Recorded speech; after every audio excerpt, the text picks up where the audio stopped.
So decisions start from day one. So the minute they're making decisions probably even before day one. They're seeing symptoms or something's occurring and they're deciding, do I call the doctor? Do I go to a different doctor? What do I do? When they've gotten a diagnosis, there are immediate decisions about, do I stay at this place? Do I go with this particular team? What are the treatment recommendations? Are there decisions that somebody's asking me to make about that? So there are decisions right from the beginning. There are practical decisions about who's going to be with the child or who's going to go to clinic or who's going to stay home. All those decisions that have to be made that were not anticipated, that now have to be made. And then throughout there are decisions that come up. They may be medical decisions. Does my child need a feeding tube or not? How much pain medication do I want my child to be on? I don't want my child to be in pain, but I don't want them to be so out of it all the time that I can't interact with my child.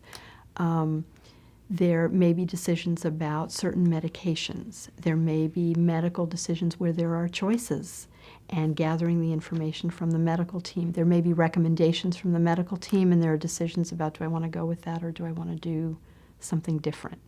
As end of life approaches, there are decisions about, do I want my child to die at home? Do I want my child to die in the hospital? What if there's an emergency? Do I want to sign a do not resuscitate order, or do I want to do everything? And can I make a different decision next week if I change my mind? I guess I am proud of the fact that when he was diagnosed and I went in and this medical world was so far from where I was, and I was so, in my head, focused on not letting this medical journey get away from our life, like get out of my hands. I was fearful of the medicine taking over. And it does. I mean, you have to relinquish some of that.